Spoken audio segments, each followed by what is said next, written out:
Hello friend, हमारे पास various type of memory available है। इसका मतलब ये नहीं कि हर टाइप की मेमोरी में हमारा total information, entire information available हो। जो हमारे पास सबसे बड़ा, सबसे बिगेस्ट मेमोरी डिवाइस होगा, उसमें हम सारा अपना डेटा या इन्फॉर्मेशन स्टोर रखते हैं और उसका कुछ पार्ट हमारे उससे नीचे वाले मेमोरी डिवाइस में जाता है।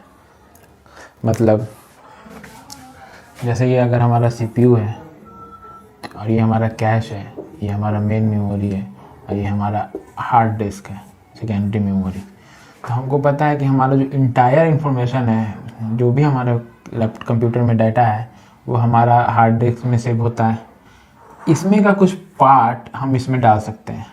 क्यों कुछ पार्ट? क्योंकि इसका साइज़ हार्ड डिस्क से छोटा होता है। मेन मेमोरी का जो साइज़ होता है वो हार्ड डिस्क से छोटा होता है और ऑब्वियस है कि हम पूरा का पूरा डाटा इसमें नहीं डाल सकते क्योंकि फिट ही नहीं होगा, क्योंकि इसका साइज़ छोटा है। और इसका कुछ पार्ट हम कैश में डाल सकते हैं क्योंकि कैश का साइज़ मेन मेमोरी से छोटा होता है। तो हम लोग ऐसे करते हैं, ठीक है, ऑब्वियस है।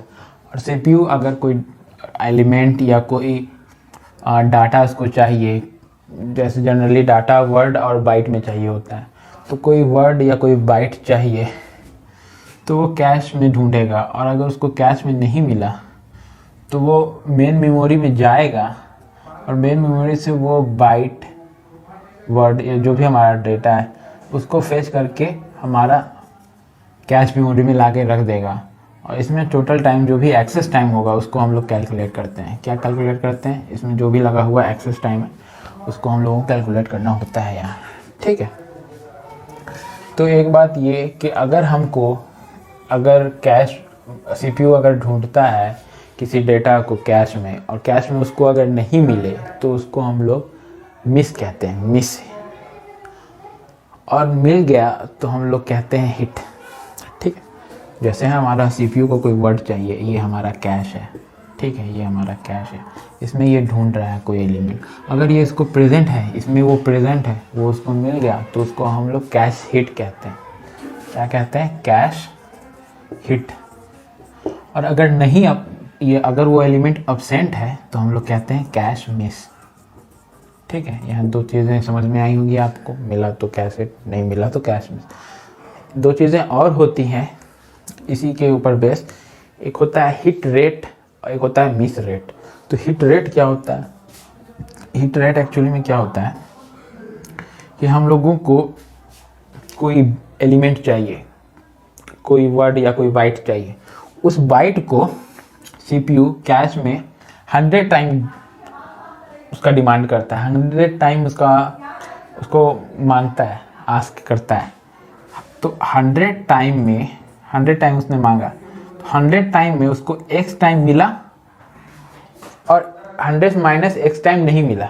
मतलब यहाँ आप ये समझिए कि हमने कोई एलिमेंट को खोजा कैश में, सीपीयू ने खोजा, सीपीयू को x टाइम मिला, 100 बार उसने खोजा, 100 बार उसने खोजा, उसको मिला कितना? x time. x को कोई नंबर मान लीजिए 20, तो 100 बार खोजने पे सिर्फ 20 बार मिला और कितना बार नहीं मिला? x माइनस 100, मतलब x माइनस 20, मतलब 80 टाइम नहीं मिला, है ना। तो ये मिल गया, इसको हम लोग क्या कहते हैं? Hit rate. हिट रेट इसका कितना है? जितना बार खोजा बाई जितना बार मिला बाई जितना बार खोजा। हम लोगों ने खोजा 100 बार, मिला हमको सिर्फ x बार, तो ये हिट रेट हो गया। अब मिस रेट क्या हो जाएगा हमारा? 100 माइनस x बाई 100, क्योंकि ऑब्वियस है ना, अगर हमने 100 टाइम खोजा किसी एलिमेंट को और मिला हमारा x टाइम, तो कितना बार नहीं मिला होगा? 100 माइनस x टाइम नहीं मिला होगा। x को अगर आप 20 या 50 मान लें x को, तो 50 टाइम, जैसे कि 20 मान लें अगर x को, तो 20 बार मिला है तो कितना बार नहीं मिला होगा? 100 माइनस 20 जो कि 80 होता है, 80 बार नहीं मिला होगा। तो अगर इसको आप सिंप्लीफाई करें तो इसका हो जाएगा 1 माइनस x बाई 100, जो कि ये हिट रेट ही है, समझ रहे हैं? 1 माइनस x बाई 100, मतलब हिट रेट अगर ये है, हिट रेट अगर कुछ भी है तो मिस रेट हमारा क्या हो जाएगा? 1 minus hit rate, 1 minus hit rate हो जाएगा, मिस रेट हो जाएगा ये हमारा, इसको ये क्या होगा हमारा मिस रेट, ये टोटल। ठीक है, तो ये हमारा हो गया। तो एक्चुअली में मेमोरी को हम लोग दो टाइप से डिवाइस कर सकते हैं, दो टाइप में हम लोग क्या कर सकते हैं। देखिए यहाँ पर मैंने लिखा है, there are two ways in which the processor connected to various level of memory. मतलब मेमोरी का जो लेवल हो सकता है वो कई हो सकता है, वेरियस लेवल का हो सकता है, मगर यहाँ पे हम लोगों ने केस लिया है सिर्फ 2 लेवल, मतलब सिर्फ 2 लेवल का हम लोगों ने केस लिया है और उसको स्टडी कर रहे हैं। ठीक है, इसको हम और भी कई लेवल में एक्सटेंड कर सकते हैं। कहने का मतलब ये कि लेवल 2 नहीं, लेवल 3, 4, 5 कई लेवल में हम लोग इसको एक्सटेंड कर सकते हैं। बट अब अभी हम लोगों ने सिर्फ 2 लेवल का यहाँ पे केस लिया है और उसको स्टडी कर रहे हैं। ठीक है, तो प्रोसेसर मेमोरी से कैसे कैसे कनेक्ट हो सकता है उसके सिर्फ 2 ही तरीके हैं। पहला केस देखिए, पहला तरीका कि सीपीयू किसी भी लेवल की मेमोरी से डायरेक्ट कनेक्ट हो, मतलब साइमल्टेनियसली कनेक्ट हो, एक साथ कनेक्ट हो। जैसे मान लीजिए ये कैश मेमोरी है और ये मेन मेमोरी है हमारा, और ये हमारा प्रोसेसर है पी, तो ये दोनों से एक साथ कनेक्ट हो। मतलब अगर पी को कोई डेटा चाहिए होगा तो वो L1 और L2 में साथ में ढूंढेगा, साथ में खोजेगा, 1 बाई 1 करके नहीं खोजेगा, एक साथ ढूंढेगा, इसको साइमल्टेनियसली कहते हैं। ठीक है, और केस 2 हमारा क्या है कि वो 1 बाई 1 करके जाएगा। मतलब प्रोसेसर को अगर कोई डेटा चाहिए होगा तो वो पहले लेवल 1 में जाएगा। मान लीजिए हमारा कैश है, ये हमारा मेन मेमोरी, तो पहले ये L1 में जाके ढूंढेगा, नहीं मिला तो फिर L2 में जाएगा।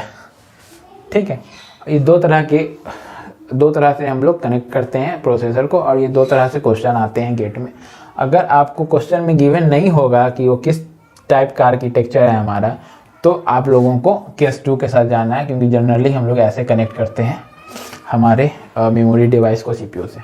अगर क्वेश्चन में नहीं तो क्वेश्चन में गिवन होगा, वो बताएगा कि साइमल्टेनियसली कनेक्ट है या ऐसे लेवल बाई लेवल कनेक्ट है। अगर नहीं बता रहा है क्वेश्चन में तो हम लोगों को केस 2 के साथ जाना है, क्योंकि जनरली ऐसे कनेक्ट होता है। ठीक है, हाँ, तो लेवल 1 के लिए देखें आप यहाँ पे, तो जो T1 है लेवल 1 के लिए वो हमारा है एक्सेस टाइम। T1 जो है हमारा वो है एक्सेस टाइम। ठीक है, लेवल 1 के लिए, कि लेवल 1 में हम किसी एलिमेंट को फाइंड करने में कितना एक्सेस टाइम लगेगा।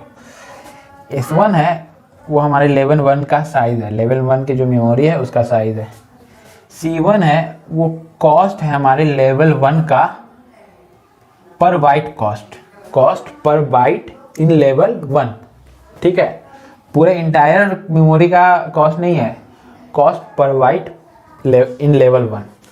और जो H1 है हमारा वो है हिट रेट ऑफ लेवल 1 का हिट रेट। उसी तरह लेवल 2 के लिए होगा हमारा T2, S2 और C2। यहाँ S2 का रिक्वायरमेंट नहीं है, यहाँ S2 नहीं होगा। ठीक है, तो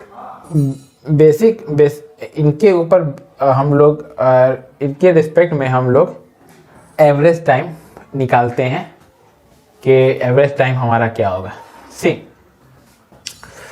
कहने का मतलब ये है कि एक्चुअली में अगर हम को 100 बार कोई एलिमेंट है, हमने 100 बार किसी एलिमेंट को अपने लेवल 1 में खोजा, और वो हमको मिला सिर्फ x टाइम। ठीक है, मतलब x टाइम हमको मिला, मतलब इसका क्या होगा कि x इंटू T1 ये होगा। मतलब T1 एक बार खोजने का टाइम है और x बार हम लोगों ने खोजा, तो टोटल टाइम हमारा x इंटू T1 मिल गया। और कितना बार हमको नहीं मिला, 100 माइनस x टाइम हमको नहीं मिला। तो 100 माइनस x टाइम जब हमको नहीं मिला तो हम ये लेवल 1 में हमको इतना टाइम, लेवल 1 में हमको इतना बार मिला, इतना बार हमको नहीं मिला लेवल 1 में, तो हम कहाँ जाएंगे, लेवल 2 में जाएंगे और लेवल 2 का टाइम लेंगे। लेवल 2 का टाइम कितना है, T2 जाएंगे। समझ में, ये टोटल टाइम निकलेगा ऐसे।